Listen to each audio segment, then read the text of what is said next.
Section 10.9 Solving Differential Equations. In this section you will learn how to solve differential equations. A differential equation is an equation that has already been differentiated. In other words, it contains a dy by dx. A differential equation which contains a dy by dx is called a first order differential equation. If it contained a second derivative, i.e. d2y over dx squared, then we'd call it a second order differential equation. Now from AS Maths, we actually studied differential equations in the integration chapter, such as the one below. Find the general solution of the following differential equation. It probably wasn't worded like that in AS Maths, but if you were given a question such as this, dy by dx equals 4x plus 1, you might have been asked to solve for y, or find the equation of this curve. So all we need to do is integrate both sides of this equation. If you integrate dy by dx with respect to x, it becomes y.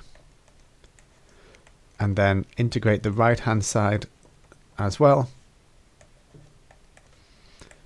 So it's 2x squared plus x plus a constant. And we haven't been given any further information to work out the value of c, so that's as far as we can go.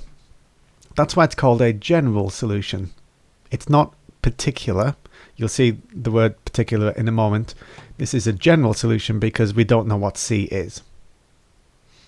Now to find the answer, as I've just done, we used integration, which gave us y equals 2x squared plus x plus c. The general solution contains an arbitrary constant. That's what c is. Graphically, this will give us a family of curves. So take a look at the diagram on the right. Each of these curves on the right has the form y equals 2x squared plus x plus a constant. We could have worked out c if we were given some coordinates. If that happened, and we worked out the value of c, then it would be called the particular solution. And graphically, it would be just one of the curves from the family. So for example, what if we are told that 0, 1 lies on the curve? So 0, 1, which, looking at our graph, 0, 1 is there. And just to take a step backwards for a moment, on the graph we've got 1, 2, 3, 4, 5, 6 examples of curves that satisfy this format. 2x squared plus x plus a constant. There's infinitely many.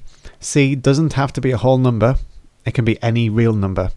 So there's actually infinitely many curves in this family, but only one of them passes through the point 0, 1. It's a very important point. Only one of those infinitely many curves passes through 0, 1. Let's work out which one. So we have y equals 2x squared plus x plus a constant. If we put in x is 0 when y is 1, we get c is 1. So the particular solution to the problem where the curve passes through the point 0, 1 is 2x squared plus x plus the value of c we've just worked out, and we've just found that c was 1. So just to summarize, this was a general solution because we didn't know c. This is a particular solution because there's no unknown constants in there. The general solution was actually a family of infinitely many curves. The particular solution was one of that family which passed through a particular point that we were given in the question. Now at A2, we extend this concept to include equations that contain a mixture of x and y within the differential equation. The method we use is called separate the variables and integrate, or SVI for short. Here is the method. Step 1, separate the equation so all the y's are on one side of the equation and the x's are on the other side, and then integrate both sides of the equation. Just a few important notes. First of all, the dy and the dx must be in the numerator when we separate the variables.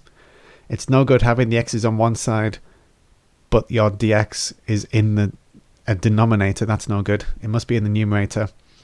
Secondly, we can only use multiplication and or division when separating the variables. I'll demonstrate that point in the following examples. And finally, the differential equation will contain harder functions, such as exponential and trig functions, and we may require our knowledge of integration from earlier in this chapter. So quick summary, in AS, you actually learned how to solve quite basic first order differential equations. Now in the full Maths A level, we're going to look at more difficult examples where sometimes we need this method called separate the variables and integrate. So in the next video, I'll start working through the examples.